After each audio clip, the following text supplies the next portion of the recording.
What is up, my friends? This is the Protect Your Neck podcast, and I'm your host, Dan Tom.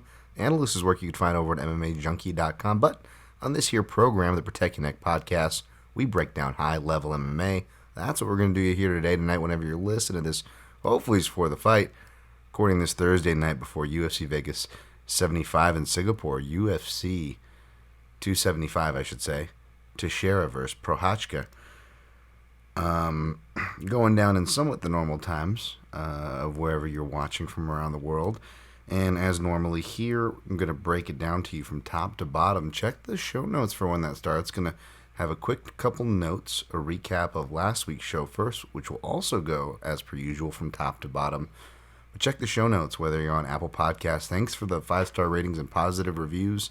Those things actually help now more than ever. I need to be good about going over doing some podcasts I've been listening to. I think I still need to go do that for like the Couchside Judges podcast, and I'm pretty sure I already did it for my guy Aaron Bronstedter's TSN MMA show. See, I'm getting these shouts out here as well. So if you didn't do it for my show, feel free to, and feel free to do it for all the other podcasts that I haven't mentioned, plus those. Whatever you like, folks. I'm just shouting out what I like. And of course, at the very end of the show here, I will recap my picks and plays at the very end from top to bottom. But yeah, always check those show notes, which you can also find on YouTube. Trying to get more video on there. It's a process, but thank you guys for subscribing and supporting me nonetheless. I don't really deserve it, so I don't shout it too much. But yes, now more than ever, the likes, shares, and all that stuff, subscriptions to the YouTube channel would help. Daniel Tom, MMA.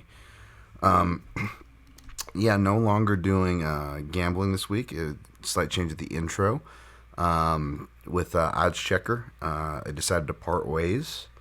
Hopefully, it's just me and not too many others. We'll see. But that's just the nature of the game. So no violence here. It just, it's just funny, just trying to stay upbeat and positive. My girl's been going through some work stuff too, so I've been trying to just help her out and be supportive there. But yeah, man, it always sucks. But I'll tell you, to spin it into a positive and to kind of apologize, because it's very just jumpy this week with a lot of people, publicly, privately, and I apologize for. But just to, as I am here, a little too honest for my own good. It does wear on you, and it's things I've said before, so I won't drone into it too much, but this space, it's not a rewarding one. It could really beat on you hard, and I haven't even been in it as long as some other people, right? And I've been doing the damn thing for, publicly for over 7 years, closer to a decade than not, I guess. But yeah, and I'm a rook compared to so many, right?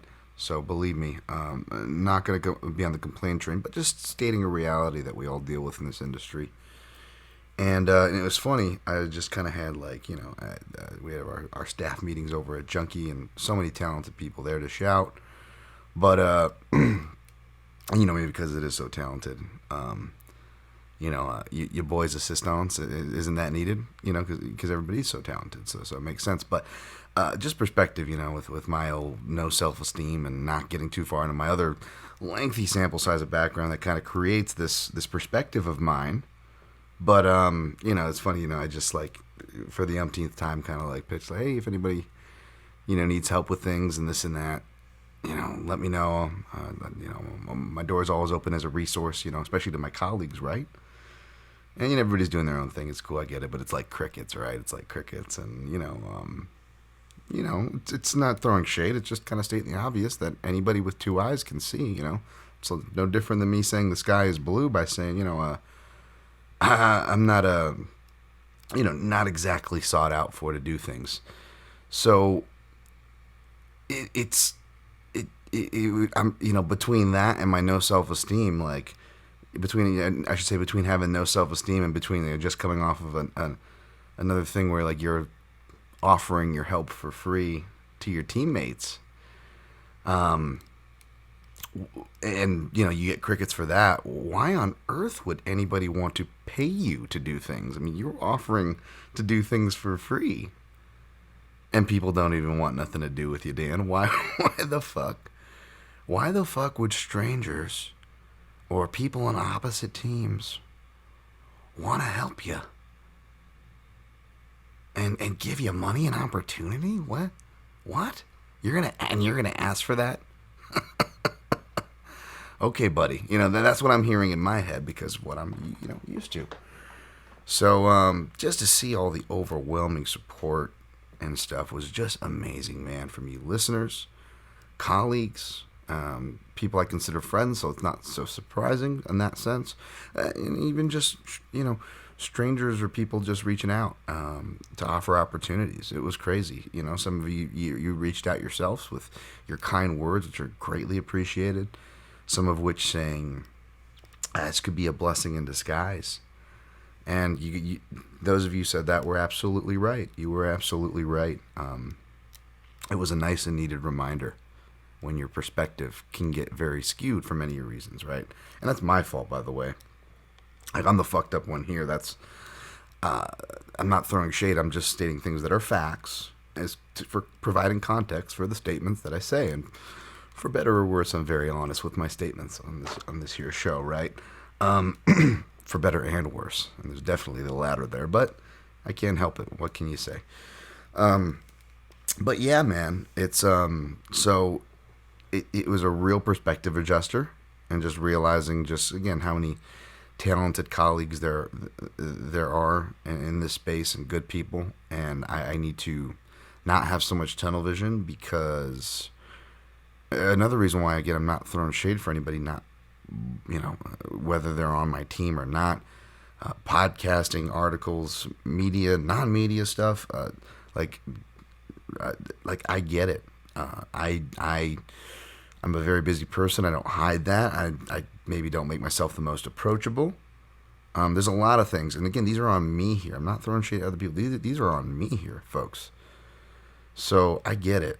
So with this perspective refresher and the silver parlaying within the silver lining here, is that regardless of what comes up of this and new opportunities that are around the corner, which I'm excited for, and I'm talking to people about in the process right now, so don't worry about your boy. I'll figure something out. Regardless of that part of it, I guess my reminder here is just to be, not that I try to consider myself a very grateful person. I'm also trying to express gratitude, but I think I need to show more love to other people and colleagues in this space, and even ones on my own team too, which, again, just been not just reaching out to, offer help, but just also just kind words that are overdue. It's really, really good people on the MMA Junkie team, and I'm trying to take my time to not just hit the retweet and share their stuff, but make sure I let these people know, that they're doing a good job. It's a good thing.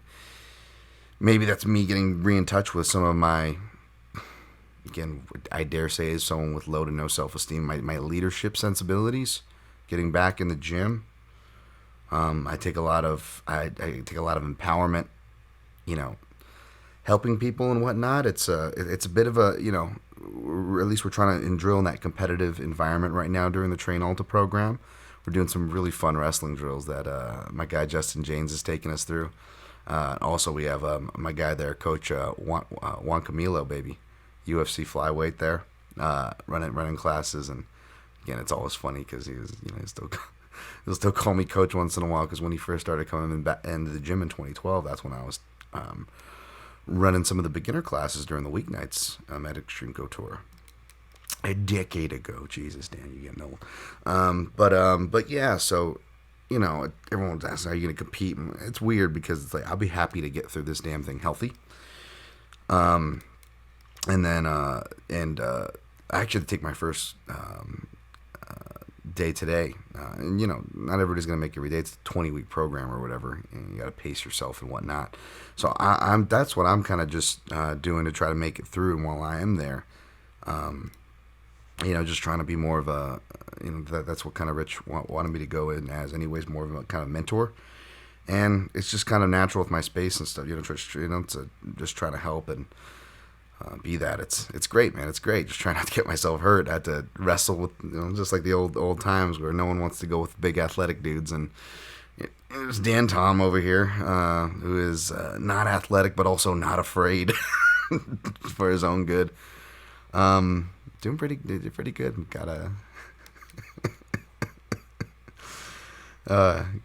Got off some nice maneuvers. Although I will say, like, I fucked up in this game we were playing, and like I got like 2 sweet takedowns to start. I actually scored the 3 points to win, except the first 2 points I threw myself out of bounds on these nice takedowns. So I just was like, oh yeah, position awareness is key. So folks, I stress that all the time because my ass is always on the wrong side. That's right. I'm usually the guy getting backed up to the border. Fence, barrier, however you want to put it. But it's been fun. I'm not going to get too lost into that. But yeah, doing that program and whatnot. So, but yeah, man, just trying to. I'm very grateful. There's a lot to be grateful of. There's a lot going on that's positive, and I'm just trying to remind myself of that. And instead of getting pissed off, be there more for others.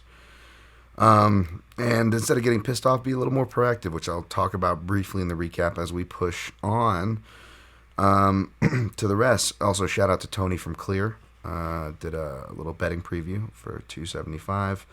Everyone's support. Train Alta. All right, that's all covered. All right. 12:15, and we will go recap. UFC Vegas 56 recap. Went 9-5 in picks overall. 0-3 in straight plays, 1-1 in props, 0-2 in round flyers. We probably should have went 7-7, to be honest. I put in parentheses there because of scores and shakeouts, which we'll talk about, but not too much because it's we got to get on next week. This was a bad card. Everything's been beat to death, so Volkov defeated Jairzinho Rozenstruik. Oh my gosh, Volkov. I just can't bet Volkov anymore, folks. Every time I bet him, he doesn't show up, but when I don't bet him, he does show up. It's ridiculous. Literally, I think the last 4 or 5 fights in a row, I've been on the wrong side of. I just can't bet Volkov anymore. He's toward the top of the list. I was trying to think of someone else, and I think there's another name that we'll talk about perhaps here, but Volkov, definitely, man. Holy shit. Again, it was heavyweights. It was, taking the plus money side, and, it was only a unit exposure. Not too crazy to kick myself over, but just the Volkov effect. He comes out and looked career best. Which has been tending to happen with a lot of the people we bet against.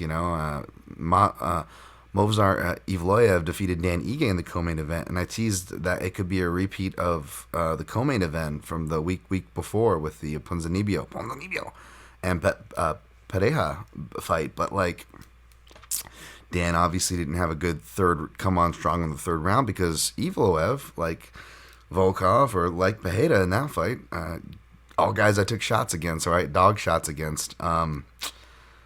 They just not only they show up at their best. Not only were they favored to win in the first place, and it was a risky bet, but you know what? It's closer than perhaps you could argue it's closer than perhaps the line is. We're on the dog side. Let's just take a shot. Not even a full unit shot in this case, right? With the Ige, even with the prop included, still didn't equal up to a full. So, thank goodness for managements of some sorts, especially when you're getting bloodbathed. But it doesn't help that, again, guys show up at their record bests. I'm not going to try to play violence here. There's plenty to be grateful for, but I don't think it's a controversial statement to say that I am definitely not of the good beat type. You know what I'm saying? Shouts to my guy Dan Stubb, by the way. I love a good winner. Someone who can. Someone who wins in class can admit when they've gotten some by, and I think he was saying something he was like, I don't know if it was an exact or a rough estimate. But he's like, I feel like I'm 12-1 on these close beat decisions, and I'm like, damn, man, that is the opposite of me. And then there's those fights where people will tell me that it is a close beat, and then when it really wasn't, so that's kind of frustrating too. But yeah, man, always happy. I ain't hating if someone gets a beat. You got to get what you can get in this game. It's a volatile game, man. I get them too. And I think one of them I got semi recently, I was like, yeah. If I would have gotten the Holm over Vieta decision, part of me would have felt dirty because I thought Vieta won. Should have scored it for Vieta, as they did. But at the same time, if I would have gotten it, part of me shouldn't have felt bad. I would have felt bad initially because I'm wired, but then it's like, no, because you got to take what you can get from this game. So no hate there, folks. Just saying that I definitely don't get them beats. And there was none of the beats to be had here, by the way. That wasn't the case here, by the way. Mozart just looked great. It had a propensity to look great. He just happened to look like the best. And that's always just the kick in the ass to me. It's like, okay, all right, I get it. Lucas Almeida defeated Michael Trisano. I can't bump my chest about being right about something that I didn't bet, and I picked the wrong side of. But yes, in my defense, I smelt some trap. It smells like a trap. With Trisano, and it was. Corrine Silva defeated Poliana Botelho. Again, I picked Botelho. And I didn't play it, but even though I didn't play it, it feels like a loss. I was pretty passionate about this one.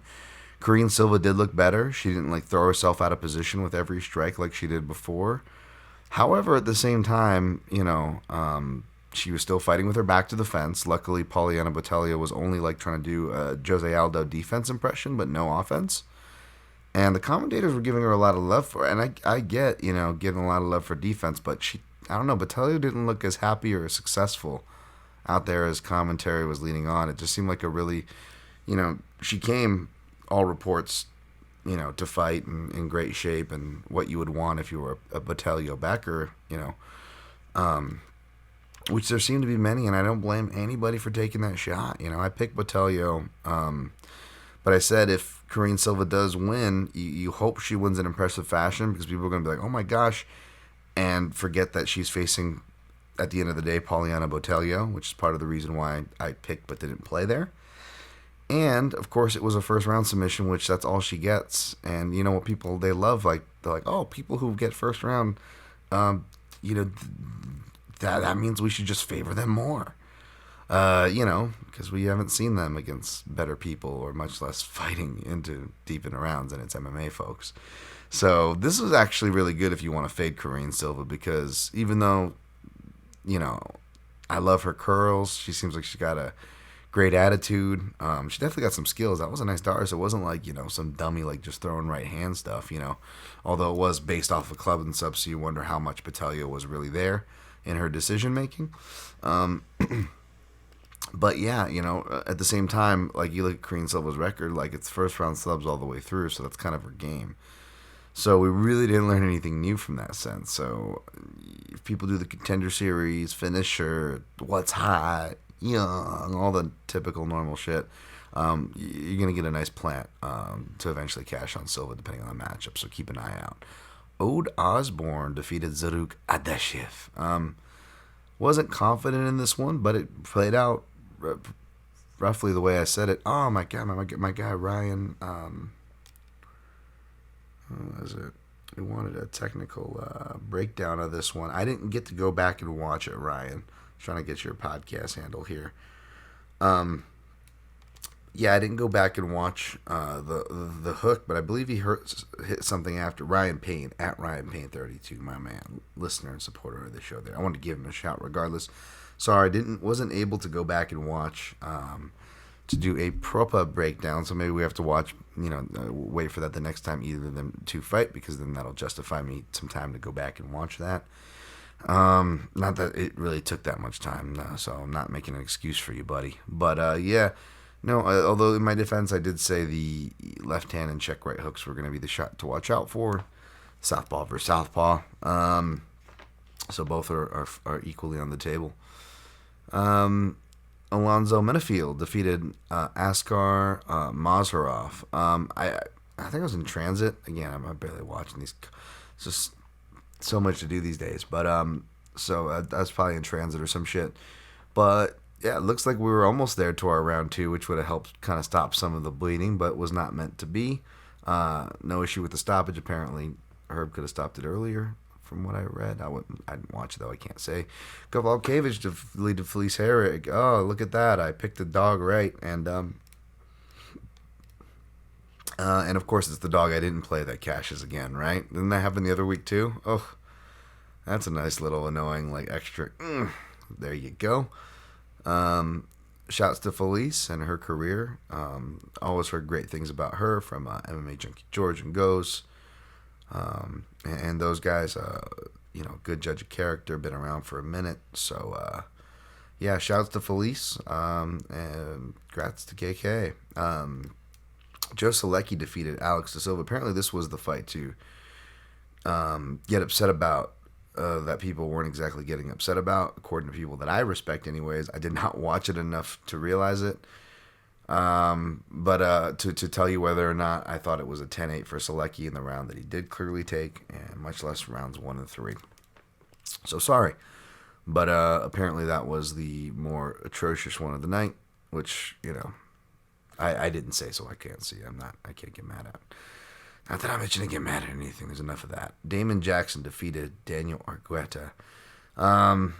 Yeah, that round 2 he went for, man. That round 2 almost cashed, and then he ran out of gas, but was still able to manage the win. That is Walton Goggins. Damon Jackson, that would have helped, but it was not meant to be. Happy for Coach Safe Saeed and Fortis MMA, though. They've been quietly killing it, man. And always happy to see that. Love me some Coach Safe Saeed. Benoit Saint Denis defeated Nicholas Stoltz. Bad dog shot, again, just looking good in defeat is a dangerous thing, and maybe we'll talk about that later with Amiv and why that might make more sense. But yeah, there was that, and small cage grappler who got to his game and was disciplined, which was Saint Denis. That's usually a side I'm on, but perhaps it was the over narrative of toughness, and then you see the line, and everybody's talking about toughness, and I was like, And I'm not saying that to throw shade. Like, I was talking to my guy Spencer, and I think he was even like Heidi Andral, who follows me as well, and I love Heidi Andral. I'm on the broadcast. She does a great job. So again, it's one of those things I feel bad saying, and it's a reason why, I feel like a lot of my colleagues, keep arm's distance away from me, or like scared, I come off, more aggressive and testier than I really am, I think. And I, have unpopular opinions that I don't think are that controversial, but they're just things that either no one highlights because it's weird information that's up my alley, or nobody highlights because they don't want to talk about it. It's uncomfortable for one reason or another, or many. And again, for better and worse, I can't help but share my thoughts on things, and I don't want to go full Dan Hardy and dote on people's styles. Like, Diego does himself a disservice for fighting the way he does, and relying on toughness. And I tried to shout out people who can articulate this much better than me. The guys on the fight site who did an excellent panel. You had Iggy, Chungus Khan, Hacks, Zach Makovsky, of course, former UFC fighter, and I believe Tommy Elliott, I want to say, was the fourth. Either way, whoever the fourth was, probably somebody smart as well. And they have a conversation on toughness. They can get into it better than me, but my basic thing is just there's plenty of other things that we can talk about, and I think that toughness is just one of those easy crutch words and crutch things to kind of when you're trying to fill space or looking for something to talk about.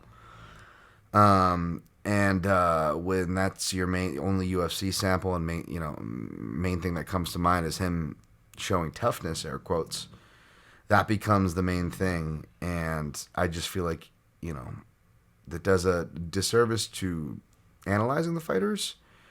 And more importantly, it doesn't talk about the fact that why did he have to show his toughness? Because it's one of the most atrocious fucking stoppages, which that's much more worth talking about. And we laud these things like toughness, and people think of it as a badge of honor.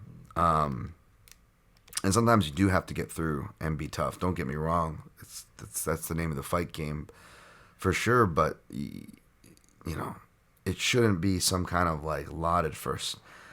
Not first option, but when you laud it so much, it really puts it in a forefront in the way that it shouldn't be, in both the way that it's perceived and applied by all parties, most importantly, the parties inside. And as somebody who was a party privy to multiple head damage, and one of my things was being tough, I don't like priming the environment to encourage that behavior. I'd rather encourage smart technical fighting, which is another reason why I try to bring up certain things like, body work, God forbid, which I guess we'll talk about in 2 fights from now. Tony Gravley defeated Johnny Munoz. By the way, it was excellent technique and discipline by Saint Denis. He should have won all his fights in the small cage. Tony Gravley defeated Johnny Munoz. This was the rare favorite or pass spot because the opener didn't make sense and it was only getting tighter, and I should have played it off of principle. Gravley was my pick, and sure enough, he just made it that easy, and that would have been nice. It was not meant to be. Jeff Molina defeated Zhalgas Zhumagulov. I didn't go back to rewatch it. People I respect, shout out to, couchside judges, Dan and Scott, who, are some of the best out there as far as, trying to, have a level-headed conversation based and tethered to criteria. Of course, we all know Sean Sheehan, who's done the most work as far as the media side of things, putting together videos and such. So I always tip of the hat to him, of course, for sure. The Sphere MMA podcast, shouts to them. But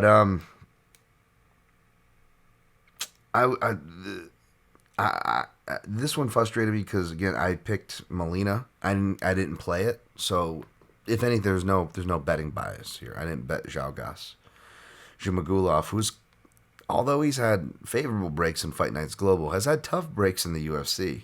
Could argue some fights going to him. This is definitely one. It's not a robber or anything like that. Like I said, wow, I had it for this. But just because I'm not a robbery guy, and I hate when people say that and read the criteria. Yes, I'm on that side. But at the same time, I didn't say robber. I'm allowed to have fair criticism. Judges get way too much criticism, and I'm definitely on that train. Definitely been respecting them, their job much, much more as the years go by, especially, recently, as we all have been kind of, whether we like it or not, have been really having to focus down on this judging topic, right?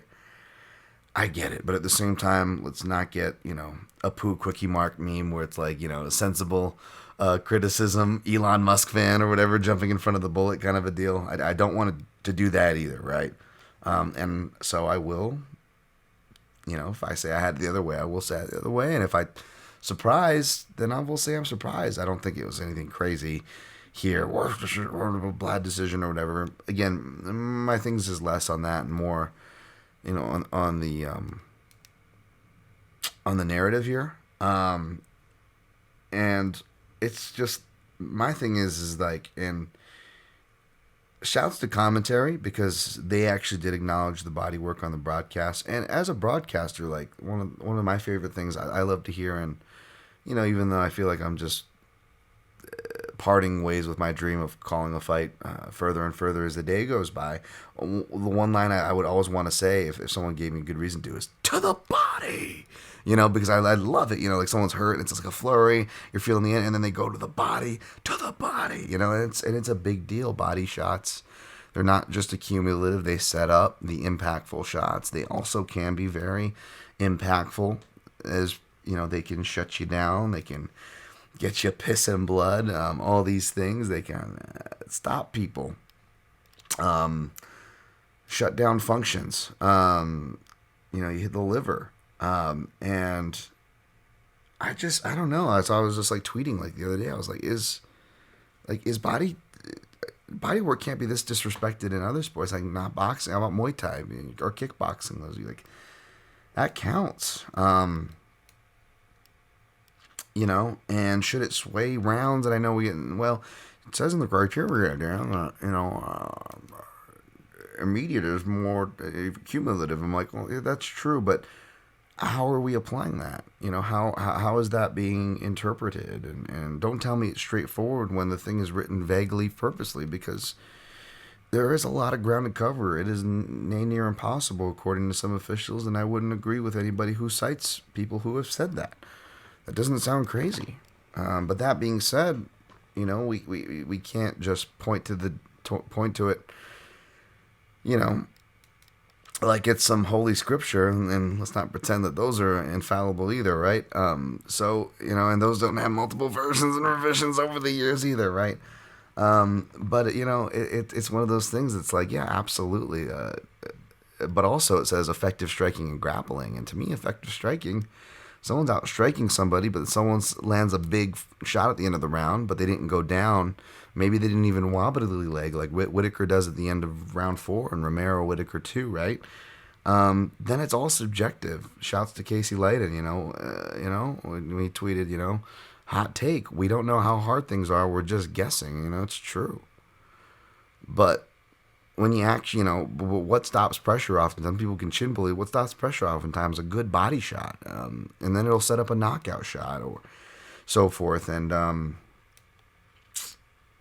I don't know, man. It's like, yeah, of course, if somebody hits a good headshot and it lands clean, I'm probably going to go, if I'm giving an arbitrary 1 point for a body shot, okay, I'm probably giving it at least 3 for the head. So I don't think I'm not disagreeing, nor am I, in my mind and interpretation, going against the criteria. I am abiding by the criteria in that sense. I am giving direct more than cumulative, but then sometimes direct is tricky too because, well, rocking someone is subjective if they're not doing Bambi legs or actually going down, right? But if you get, a cut all of a sudden, like, oh, well, that's damage. That shows the shot landed. Shows that something landed. Maybe the outer stitching of a glove that can often cause the most cuts and eye damage is those kind of like thumb outside where it catches the corner there. Do you know what shot that cut came from? You know what I'm saying? And some people cut more than others. Darren Elkins, you just look at him and he starts cutting. Chandler cuts. And it's so superficial. At the end of the day, you got to know what the fuck you're looking at. And criteria is a great guideline. And bruising to cuts are excellent markers that should not be ignored. But to pretend that anything is an end-all, be-all with all the multiple contexts and caveats, and you're going to try to nail it to a criteria in a combat sport, let's not pretend we're dealing in black and white here, And so many times, whether it's Twitter, and maybe a lot of this too is because I've been going to so much MMA decisions and I'm having to read. There's a lot of really educated comments, by the way. There's always educated but there's just such a majority of people still citing strike stats, and nowhere in it does anybody ever talk about body work. Podcasts, anywhere, no one mentions goddamn body work. And so for me, it's like when you're trying to make these action-based arguments and you're pretending body work doesn't exist, and by the way, obviously most of these people don't think body work don't exist, but if you're not fucking ever talking about it, maybe it doesn't, And that's why I want to talk to these judges, because the one thing I will say, again, not just some heated opinion off one fighter. This is multiple, many years. I'm not the only one who shares this opinion. Bodywork judges, MMA judges, have just traditionally been allergic to. I would love to have a conversation with a judge on how they grade the goddamn stuff. Because Shumagulov, sorry, I'm ranting. The fight we're talking about was landing bodywork all damn day. Every round, and none of the rounds, none of the recaps, no one mentions body work. That's why I'm like out here with like the Sam Kinison gif, like Sayed, god damn. And it's annoying, I gotta see people like giving credit to Take a Shot. Dan's gonna talk about Ketlin Vieira and Yana Kunitskaya. I gotta hear about people saying, oh, Yana Kunitskaya was punching when she had her back taken, And then I bring that up because there was a similar instance, and I've seen people do this before, which is annoying, where one fighter has their back against the cage and they're throwing punches from a disadvantaged position, sometimes whilst being wrestled. See Gilbert Dorino Burns versus Stephen Thompson, they have the punch off. Who is landing the more leveraging and effective punches? It's the guy who is pushing into the cage as opposed to the guy who's got his back getting pushed against the cage. Now, there are instances where, I'm not saying you can't land effective leveraging strikes with your back to the cage, because there are plenty of instances where the better elbows and knees can and do come from the fighter pressed with their back against the cage.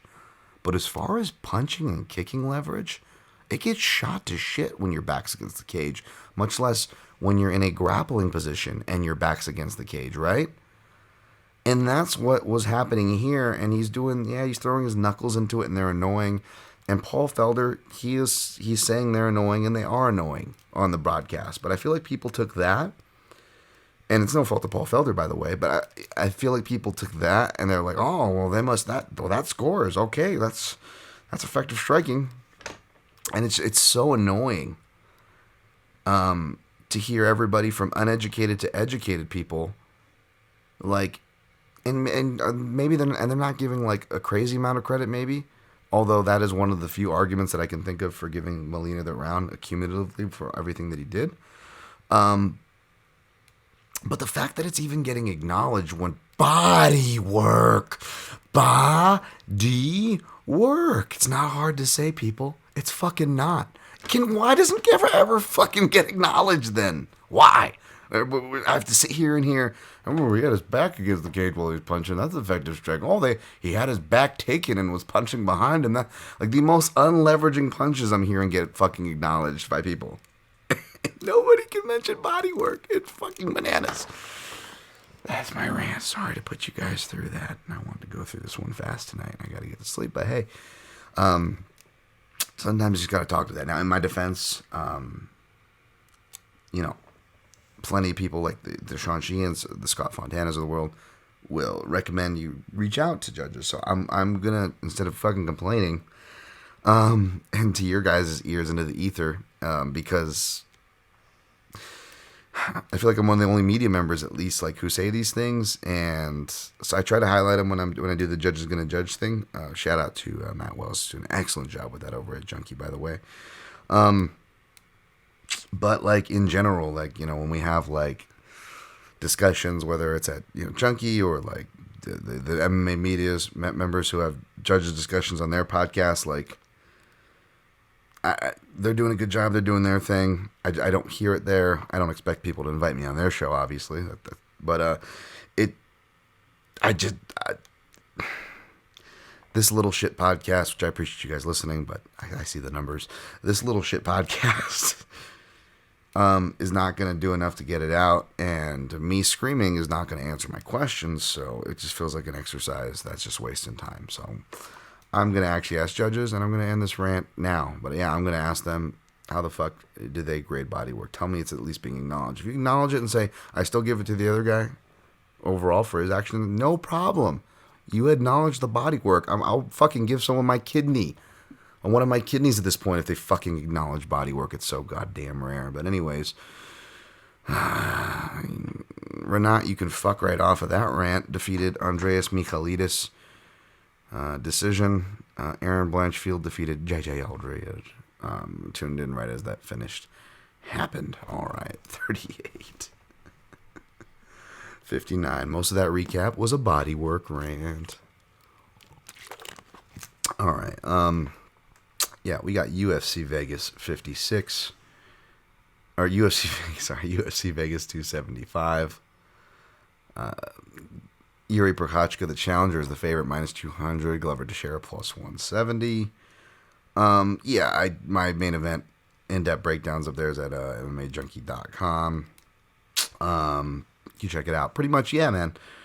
I get it. Yuri Prochazka can knock him out. There's a speed and athleticism difference. If he's going to do it, my guess aside from the obvious right hand, it's going to be an uppercut or a flying knee up the center or on the table for Glover to get KO'd. But I think this is the late classic Glover getting rocked that we actually didn't get last time out. I kind of sadness hedged and went against my hat, almost opposite of the Whitaker Adesanya 2 pay-per-view, where, again, 2 fights where I picked every fight on the card right except for the main eventus, which both I at least smartly stayed away, from my picks there, for what that's worth. But yeah, Glover, his striking's not as great. Obviously, he's older. His head's still in the right place, as we saw with striking with a guy like Blachowicz. But I don't know if that's going to be enough to get his strikes there for this fight. What does help him, though, is that although King Mo knocks Yuri Prochazka out with a right hand. Really, if you go back and look, left hands are the kind of the common culprit because Yuri's always slipping and dipping hard to that side. And when Yuri does things, he does things hard. So when he hits people, they feel it hard and go down hard. But conversely, when he gets hit, he gets hit hard. You know what I'm saying? And left shots are what does it, which is why I took him against Dominic Reyes, a multiple left-sided guy, especially a southpaw. Glover not a southpaw, but he has that cleanup hitting left hook to really punctuate things. So if he doesn't get iced in the first layer of the exchange, I actually think he's better on the second and could hurt Yuri and turn this into a club and sub scenario. However, his wrestling, even when rocked, as we've seen, I think would be enough to get Prochazka down. Prochazka has shown some improvements in his sprawls and positional floats, but ultimately his wildness can get him taken down, even when the opponent's not necessarily meaning to take him down. Like, again, with his fight with Reyes, where he almost lands in the mount just off of a clash because of Yuri's just wildness to throw himself out of position. So Teixeira also doesn't even need a clean, the cleanest of takedowns here. And once on the ground, Prochazka will scramble hard to his base, but that involves turtling, and Glover is like the last guy you want to do that with. He can just still, even as an old man, he can float mount to back mount, as we saw in the Thiago Santos fight. He'll pound you out, get the choke. Maybe he might just keep punching here, which is something to keep in mind too. Or if he gets maybe what's if he gets a surprising knockout again, and Prochazka just jumps right into it, right?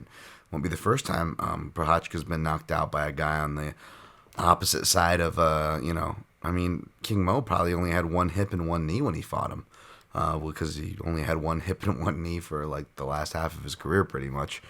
Mo low-key just fucking real injured, and you can just tell the way he moved and shit. But yeah, so I'm going to go with Teixeira by the beginning of the second round, either end of the first or beginning of the second, which is dangerous because I think like 6 out of his last 8 fights went over, and I think 9 or like 8 out of his last 10 or something like that, if you do the math on Teixeira's fights. So the under is kind of scary. The under seems more like a thing for Yuri bettors, under 1.5. But since my original hedge of under 2.5, which was rock solid, I pay chalk for that. It wasn't offered in the houses that I play. It made me make a tough decision. But you know what? My analysis led me to Glover, which I put in writing, getting it done by the beginning of the second. Yuri fights again. When you throw hard and you dip hard, it creates for hard results on both ends of the spectrum.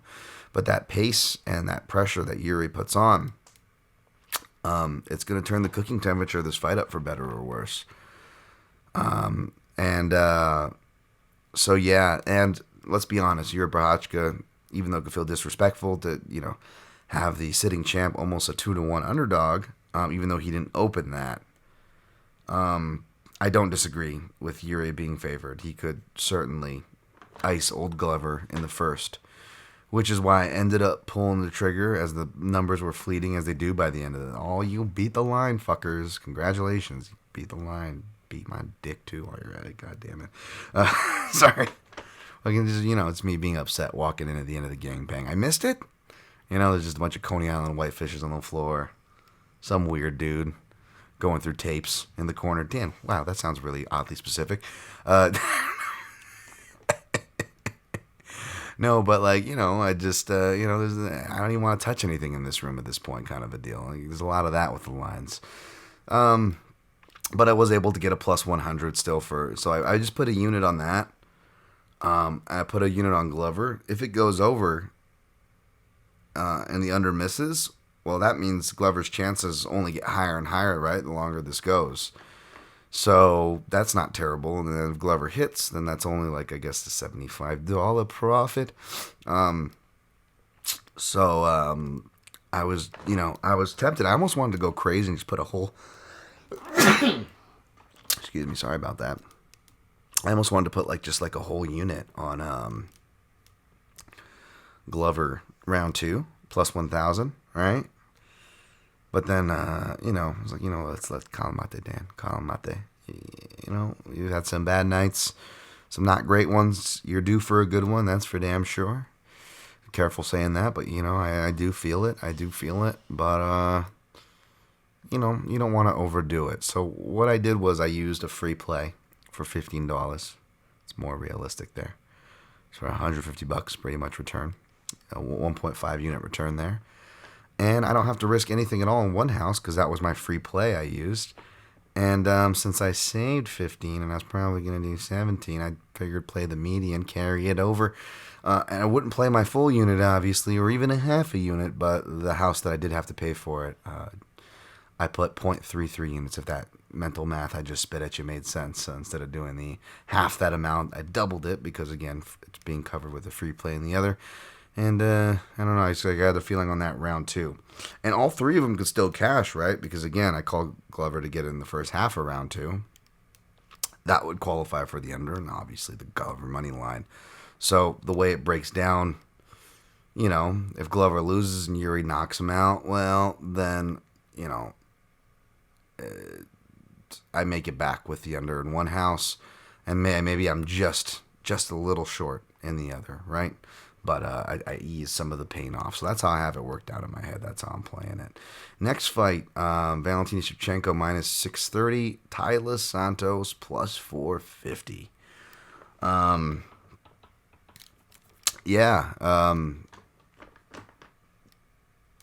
guess this is Santos earning respect, probably for like the size and athleticism and the record.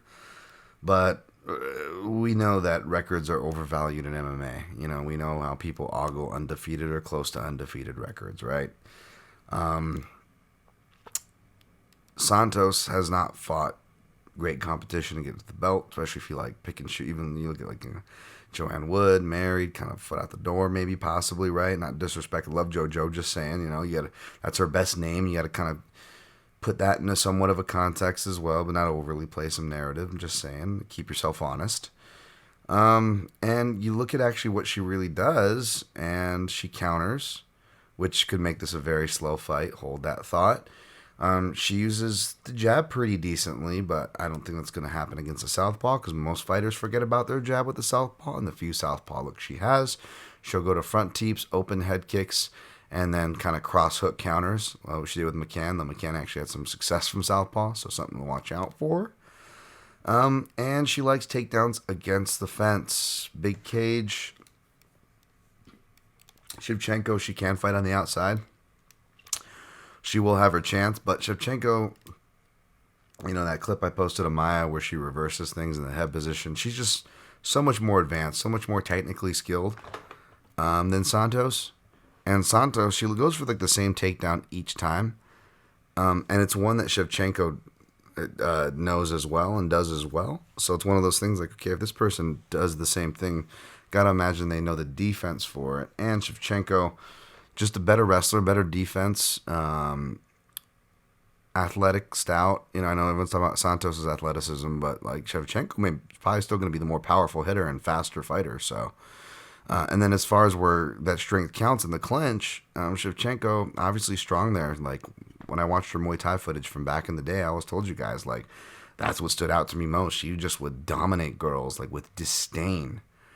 And wrestle them in Muay Thai, so you see where it comes across. She also, I don't believe I have the rank listed, but I want to say she's a near black belt level in judo. Granted, it was from when she was a kid and shit, but you see where that translates, that base, as far as the clinch and being really tough to maneuver there, especially with the fence there. So I could see her reversing stuff and Santos tiring herself out to get things done.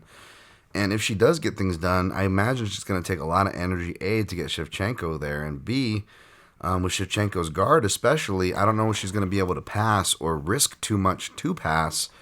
So I don't know how much meaningful ground and pound she will still get off. So she's going to have to give a lot to get her down and to still win a round, in other words. And even if she does get her down, and then if she does eke out a round that way or two, how much does that tire her for rounds that she's very unproven in? 4 and 5, right? Once we get there.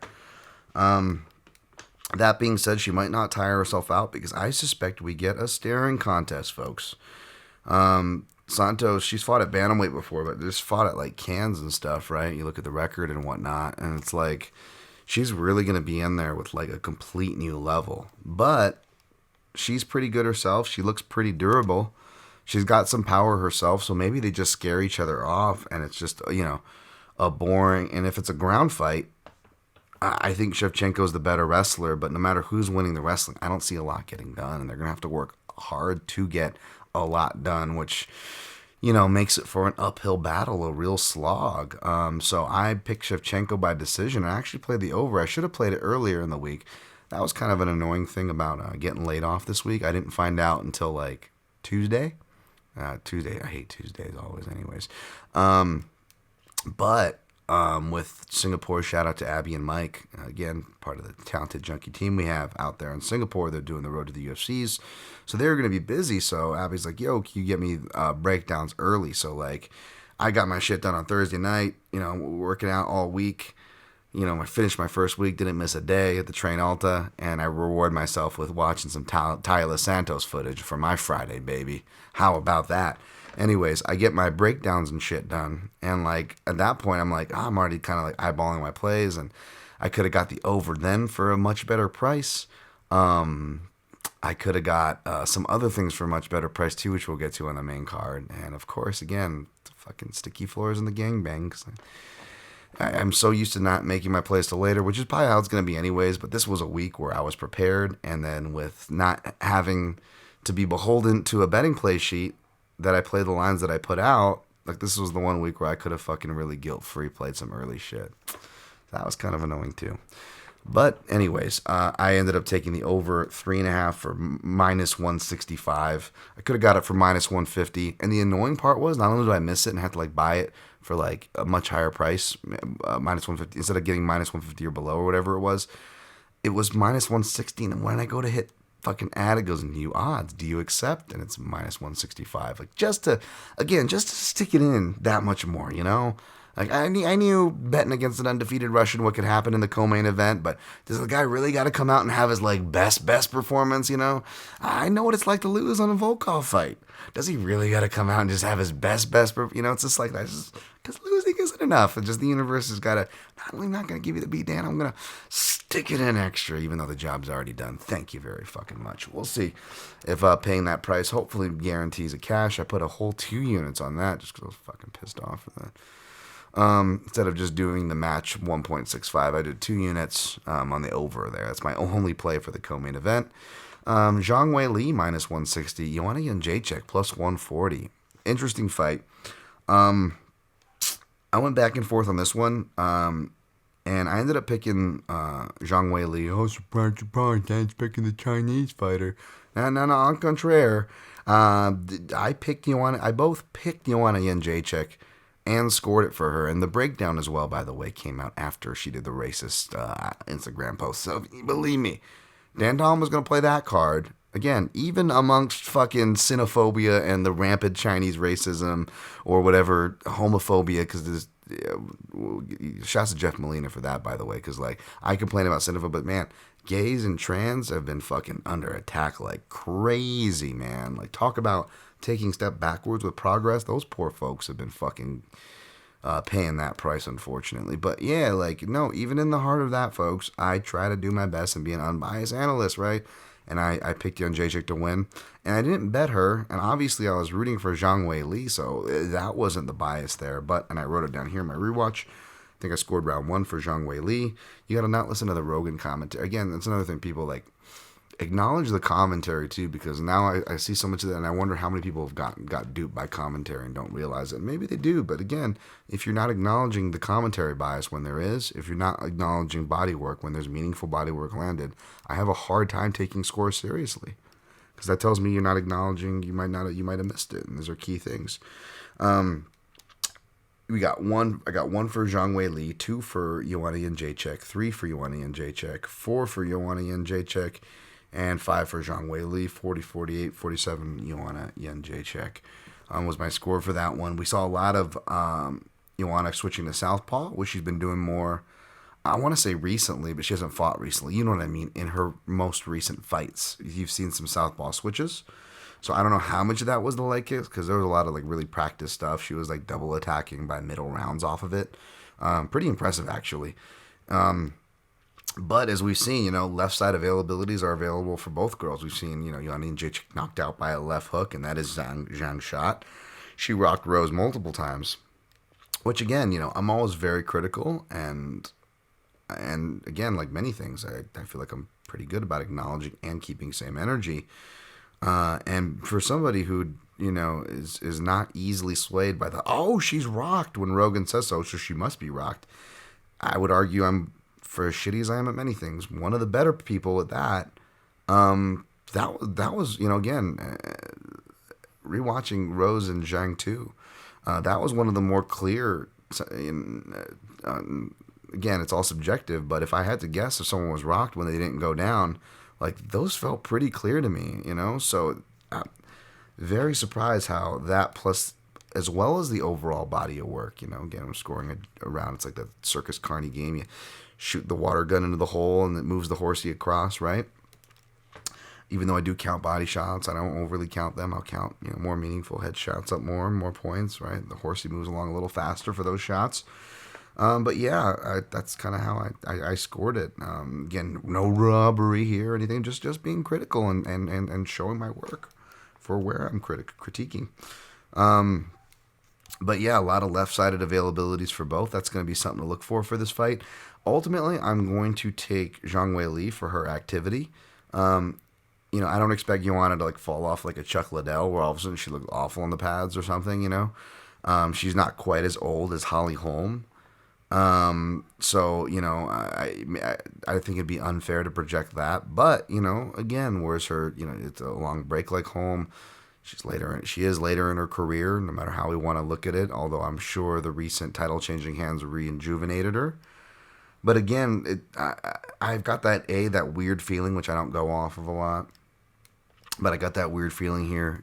Joanna maybe not the same, and Zhang comes out and just smokes her. Right? We're all expecting a competitive fight, and we're trying to figure out who gets on the one side of it. You figure Joanna sometimes takes the first rounds to read. They both know that it's a 3-round fight, so they both know they can't afford to do that. But what's natural, right? It's natural for Joanna to do that. That was kind of the talking point going in. But if you look at it, even though I gave round 1 to Zhang Weili, so you can kind of say, well, maybe she did start slow that fight. Well, she didn't. She actually starts off really fast. I gave it to Zhang based on the second half of Zhang's work in round 1. The first half, Joanna Jędrzejczyk is winning the majority of the exchanges by my measure. And landing some really good shots and stuff. So that was kind of crazy. So if you go off of that, her fast start against Zhang Weili, her last fight, the same opponent, and the fact that I felt she won round 2 and 3. Man, you could argue 29-28 or 30-27 on that first fight, right? So, and you're getting Joanna Jędrzejczyk, maybe you could argue time off for a veteran is not a bad thing, right? You're getting underdog odds plus money, but this feels like a trap. It feels like a trap. It feels like those things are too good to be true. This is normally a spot Dan Tom would be all over. Joanna Jędrzejczyk, she's training with Cejudo Zhang, but even if she gets her down, Joanna Jędrzejczyk's got the single leg get up, baby. She used it against Zhang, and maybe Zhang will go more to the kind of cradle stuff, which is smart. She kind of did in a different scenario. She went to a cradle, an outside cradle, or actually it was an inside, but Rose was turtling up into it against Rose in the second fight. That could be a solve, but it's a tough solve to get. Someone that knows how to do a single leg get up really well is tough to deal with, believe you me. And again, they're not scoring takedowns as heavily as they shouldn't be, right? So I don't know how much the takedowns are going to be a factor. Here's what's going to happen. This could easily be like Johnny Hendricks and Robbie Lawler, where you got one fighter, you got the rematch happening where one fighter had 2 fights between the rematch while the other fighter had a big giant layoff for X reason or X reasons, and now they're coming back to the same match they had before, right? But I bring it up more in the sense of I scored the first fight for Robbie Lawler and Johnny Hendricks won, and I scored the second fight for Johnny Hendricks and Robbie Lawler won. I think something like that. But I know I'm not the only one who did that. The opposites there, if that makes sense. And I scored it for JJ, right? And Zhang won. So I could totally picture Zhang Wei Li winning this fight and Yin Jacek getting a controversial decision. Semi-controversial. That being said, my ultimate pick is actually for... I got a weird inkling for Zhang to beat her inside the distance, possibly to knock her out. Knockout, I think, is like plus 360 or something like that. I forget. What is it? I forget. Knockout's like plus 400.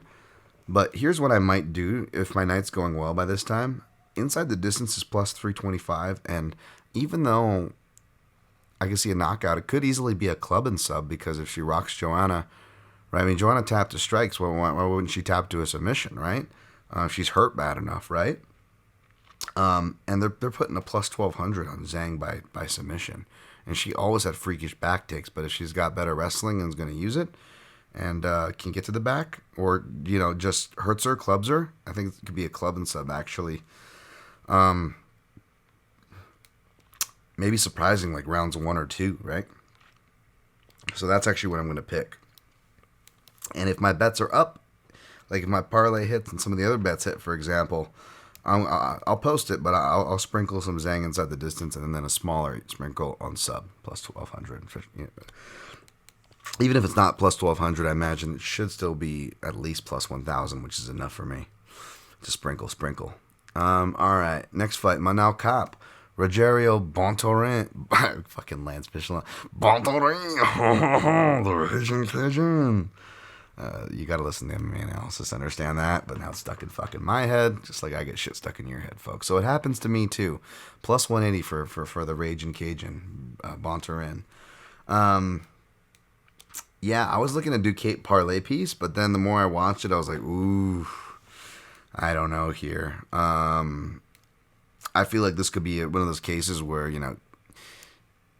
everybody kind of put unfair expectations on Manel Kep, and I think that, then he kind of, underperforms, and then he does what everybody thinks he should be doing by getting these knockouts, but people that have been watching him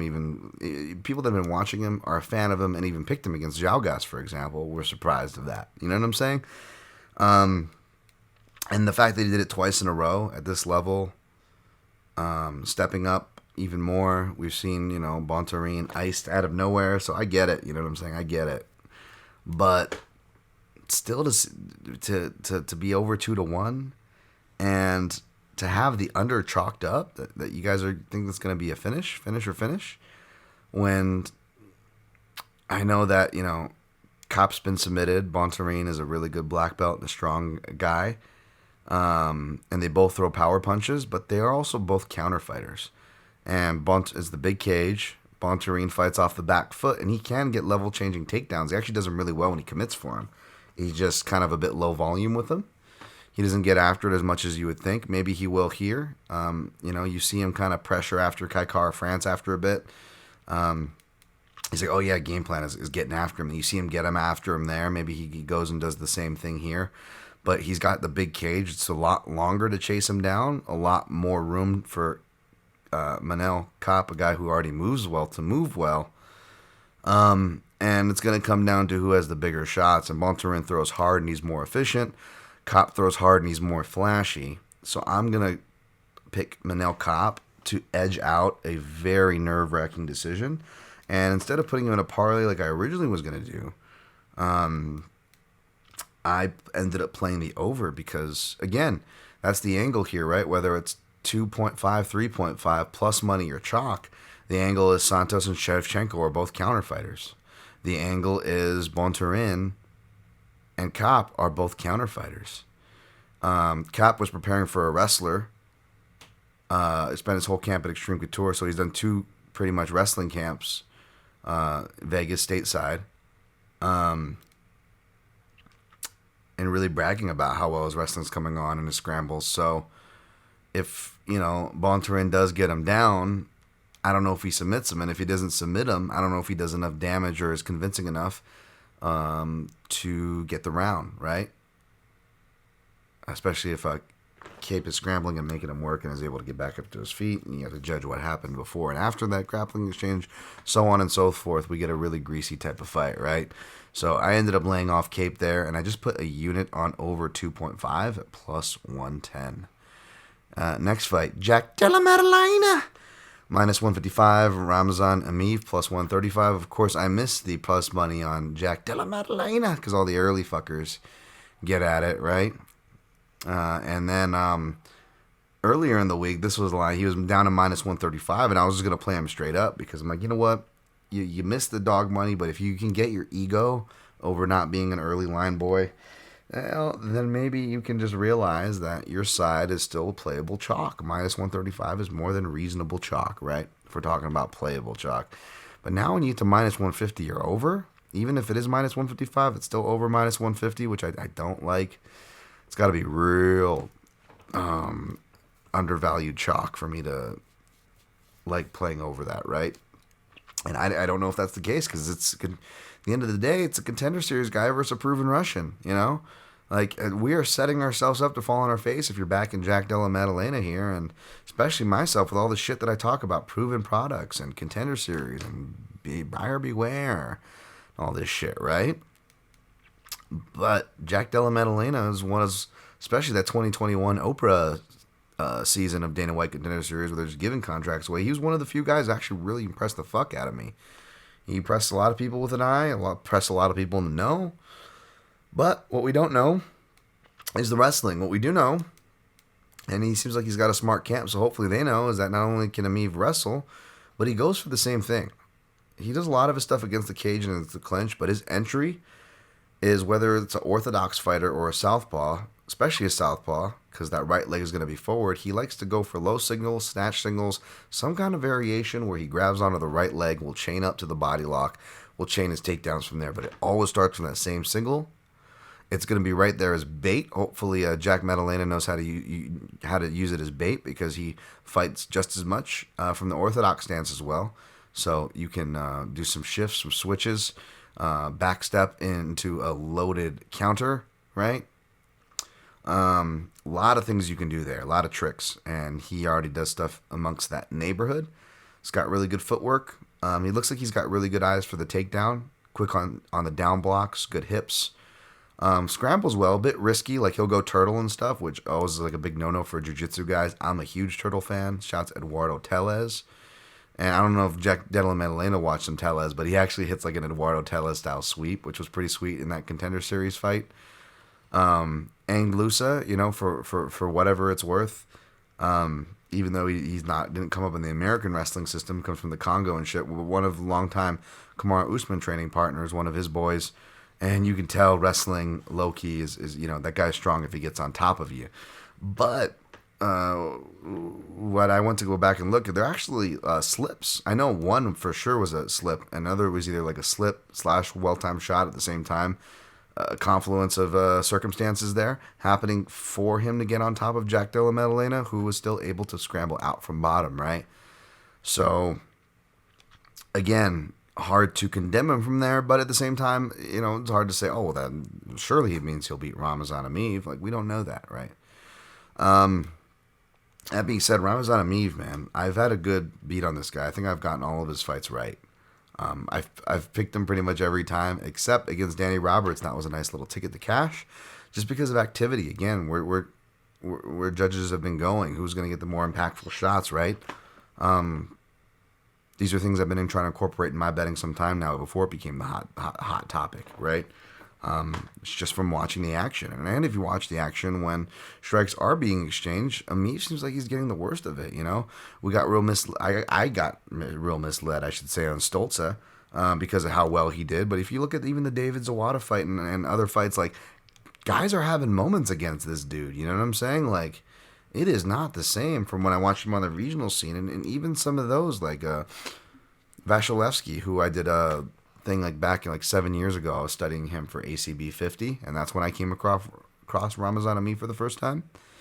And he TKOs Ameev, you know, standing TKO 4th round, granted. But if you look at the fight, the gist was he was just, you know, scrambling free and then pressure boxing, scrambling free and then pressure boxing him. And Ameev doesn't like that.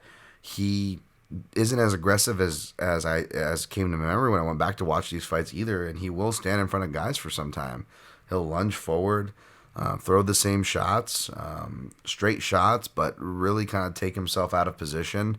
Really open for counters. The check right hook, counter left's going to be there all day for Jack Della Maddalena.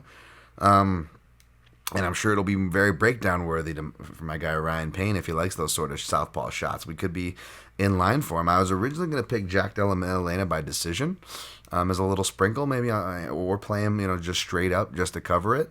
But now that it's kind of out of my liking, I actually parlayed him up. So he's in a parlay, which sounds crazy, I know. It's just a fun 3-leg. It's for some nice juice, though. And but the only little sprinkle in that parlay I did was actually Maddalena's round 2 and 3. I know fighter interviews, take it for a grain of salt, but Jack, even in the regionals, he's always been kind of a slow starter. It takes a bit of time. Even in the fights where he's getting it done in the first round are looking good in that first. He'll take a little bit of that time.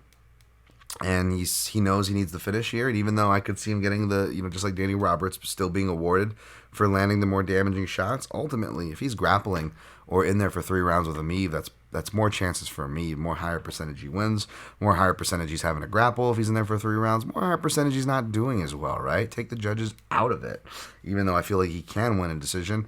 And it seems like Della Maddalena has the same MO, which arguably is a smart call here. Go for the knockout. Ameev feels due for a knockout by arbitrary Sherdog record breakdown to the actual analysis breakdown of watching the work and seeing that he's not taking shots as well. So what I did, I just played Jack Della Maddalena's what I suspect are going to be his money rounds 2 and 3 for as long as he's in 3-rounders. Because he said, I want to get a finish later. Really late. That would be cool. So he was pretty much just saying round 2 and 3. So I'm going to take Jack's word for it. Put 0.20 units, that's 20 ducats. Not 2 units, 0.20, okay? On round 2 at plus 900. Round 2 KO at another house at plus 1,000. Back to the house where I'm playing just the rounds in, I also put round 3 plus 1,400, only 0.17 U. That's 17 ducats, 0.17 U. And the other house, actually really bad odds. You actually get worse odds for round 2 KO or round 3 KO, plus 1,200 they're only giving you, but that's the only thing I could, again, got to make up for it. So I did the same amount there. Yeah, that'll be nice. So essentially it's plus 900 and plus 1,400 for the straight rounds there. Yeah, all right. Next leg on the parlay, Sungwoo Choi minus 225, Josh Chosibao, plus 185. Josh Kulabao seems like a really awesome dude, by the way. He's like my spirit animal. Not athletic dude, but his head's there. You can tell he knows technique. He loves the game. No one's questioning that. But yeah, I think just the athletic differential, the hard hitting differential. Kulabao is going to be the better grappler. I believe he's a purple belt in Brazilian Jiu-Jitsu under his profile, but it's the small. And I know Sungwoo Choi is allergic to the cage and can give fights away when we got burned last time.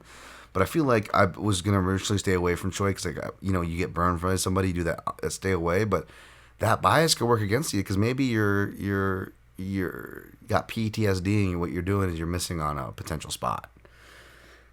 So I actually took Sungwoo Choi here and just in the parlay, a 1-unit parlay with him and Della Maddalena and someone else. Who comes next? Brendan Allen, actually, minus 310 versus Jacob Malkoon, plus 245. I wanted to watch this one. I missed the price on. It was much lower. Open minus 190. It was in the lower 200s. Or, again, when I was looking at it, and I wouldn't have maybe had to have used Choi. And I think I could still just get barely plus money if I just do Jack Della and Brandon Allen. But I'm like, I'm parlaying Jack Della, a Contender Series guy who opened as a dog, who's now a favorite against a proven Russian. Like, I'm parlaying that guy in my parlay either way, so I might as well just fucking make it a 3-leg. It's not any more suspect at that point. I love Jack Della, but you get what I'm saying, right? Because you can totally and justifiably take that other perspective as well. But yes, back to the third leg. There you go, Brendan Allen. Third leg, buddy. Louisiana long, baby. Minus 310. But yeah, I wanted to watch it because, you go back and like, wait, how many people have actually like aggressively pursued takedowns? The only people that really shot takedowns on Brendan Allen meaningfully and recently were Sean Strickland, who goes 1-for-1 in the first round, and Kyle Dawkins, and Kyle Dawkins is actually able to hit the singles, the single legs, the same single legs that Malkoun goes for. He spams every time. So that's definitely worrisome. And, Brendan Allen kind of, to his credit, he thought he was going to finish Kyle Dawkins in the first. So maybe there's an adrenaline dump there. He usually doesn't go long in his fights. So he's tiring in the third round and got out grappled. But if Kyle Dawkins wasn't able to put him away, Malkoun won't be able to. But if he's not able to put away Malkoun, maybe you get, he loses the third round and you're maybe sweating and hoping that the other rounds weren't, were clear enough to the judges that Allen won, right? Or something like that, because Malkoun knows his game, but at the same time, the guy's 5'9", 185, and there's a guy who's 5'9" and over 185 right now. I have no room to talk. I'm just saying, against a tall, long Brendan Allen, who's really been using those front teeps, kicks, knees. He will go for guillotines, which worry me because the booth says he's got a good guillotine, but in pros or amateurs doesn't have any guillotine or front headlock choke wins. But he does work decently from the front headlock, so I get that. He was able to use it to reverse and deter Kyle Dawkins with the first takedown, but then got paid for it the next two times he did it. So hopefully he did smart enough to know that's Malkoun's only shot, but Malkoun's style of takedowns will definitely be tempting his neck because he loves to head outside. But I think Brendan Allen can either get him out of there, club and sub, or knock him out with a knee before that, or make it clear enough to where he can lose the third round and still pull it out. But because of those uncertainties, same with the Choi, I'm going to pick Choi by knockout too, by the way. But it's uncertain. It could be a greasy decision. So I didn't want to expose myself any further than I already have with this parlay. So yeah, I didn't prop him up with the little potential bonus props that I like to do, only for Della Maddalena. But if Della Maddalena hits, I mean, he covers this parlay and then some, even if it's the lowest of all the props. You know what I'm saying? That hit. So there is that. Of course, if you pair up these three, Jack minus 155, Choi minus 230, Allen minus 310 for plus 212. I put one unit on that. So that is the parlay at play. Next fight, Mahashate plus 150, Steve Garcia minus 170. I'm going to go Steve Garcia here, but it's not super confident. Mahashate looks stupid athletic. You don't know how much he's going to improve. I didn't even go back to read my contender series write-up on him.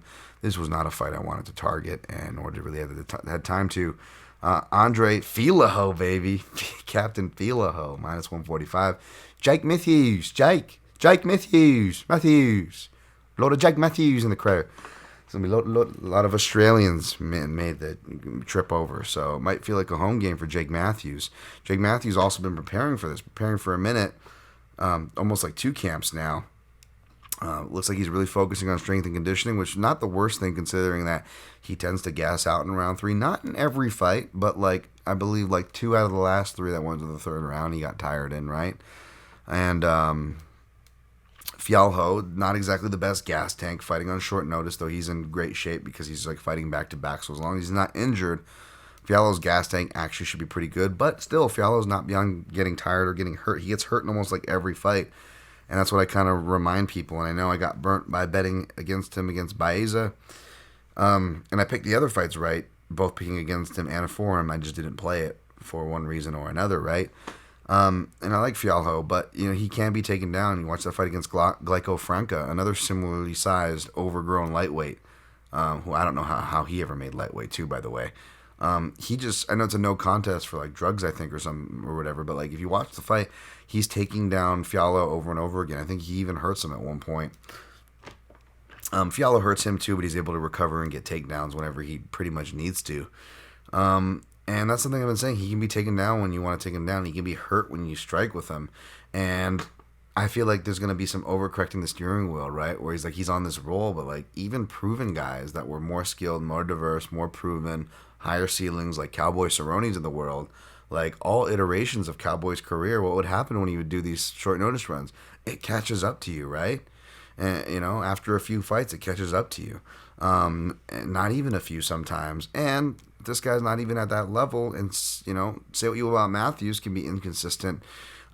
Most of his is like superior grapplers. He's only got one knockout loss, and that was a TKO, and that was to Kevin Lee.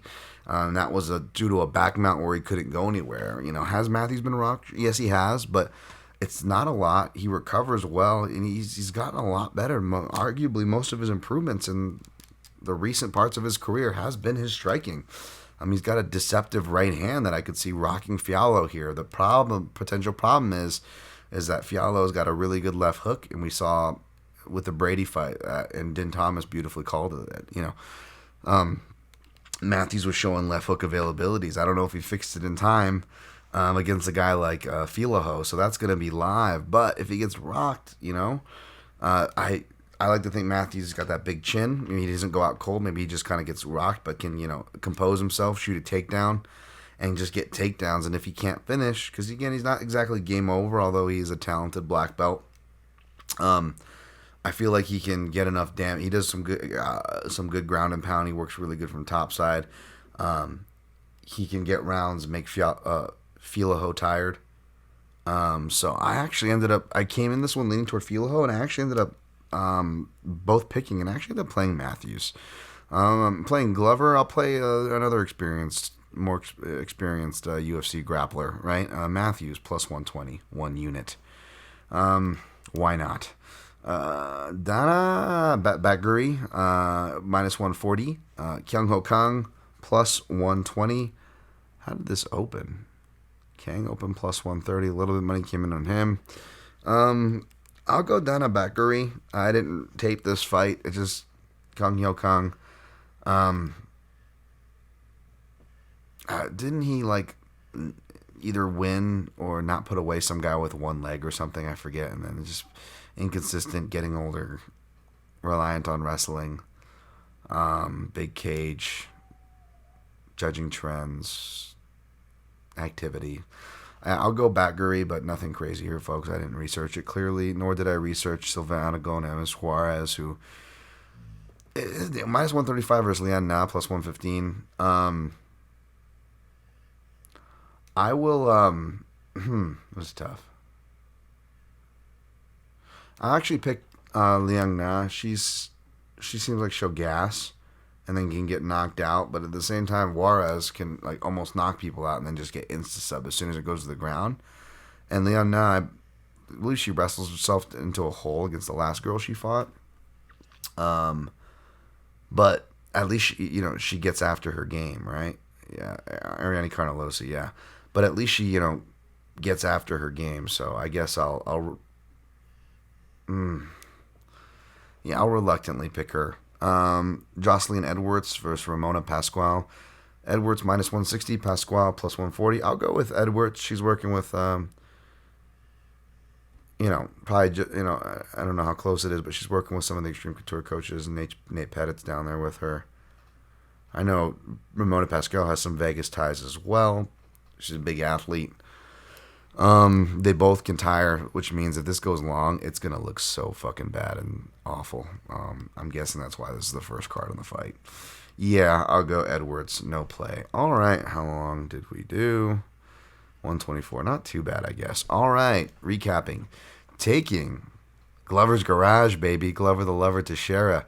Taking over Prochazka. Taking Shevchenko over Santos. Taking Zhang over Jędrzejczyk, taking Kopp over Bontorin, taking De La Madalena over Amiv, taking Choi over Chasubao, taking Chasubao, taking Allen over Malkoon, taking Garcia over Misha Tate, taking Matthews over Fiallo. Andre Fiallo. I picture him as Shooter McGavin, when Shooter McGavin invades Happy Gilmore's Dreams, and it's he's in a black button up, and he's French kissing the grandma, and he's sticking the tongue out with his hands out. That's how I picture Fiallo on the dance floor, baby. He didn't care what age. He's taking everybody's girl. All right, taking Matthews over Fiallo, taking Dana over Kyung Ho Kang, taking Liang Na over Gomez Juarez, taking Edwards over Pasquale. Plays. Parlayed Allen, Choi, and Jack De La Madalena for plus 212 for a unit. 1 unit on Glover plus 175. 1 unit on Matthews plus 120. Glover Yuri under 1.5 plus 100. 1 unit. Glover round 2 plus 1,000. Sprinkled on that. 0.15 in one house for the free play, and then made it back and doubled it in the other. 0.33. Shevchenko Santos over 3.5 at minus 165 for 2 units. Cop Cajun Bontorin over 2.5 plus 110 for a unit. Jack Della Maddalena round 2 plus 900. 0.20 unit. Round 3 plus 1,400. 0.17 units. Also played those parallels for varying numbers with the round 2 KO props. Zhang, I didn't play inside the distance at plus 325 or sprinkle on sub at plus 1,200, but I may if those things more often hit than don't by the time that fight comes around. Good luck on whatever you guys are playing. Thank you guys again for all the love and support out there. My self-esteem's all fucked up, and I don't know what to do with it half the time, but I'll keep you guys abreast of what's next for me. Until then, you can always find me here, the Protect Connect Podcast, at the PYN Podcast on all social platforms, at Dan Tom MMA on Twitter. Yeah, like, share, subscribe, support. And if it's a winning night, who knows? Maybe you hit the old PayPal donation link or the old Amazon or click-throughs there on the mixedmartialanalyst.com who hosts this site. Till then, good luck with your picks and plays, folks, and always protect your neck.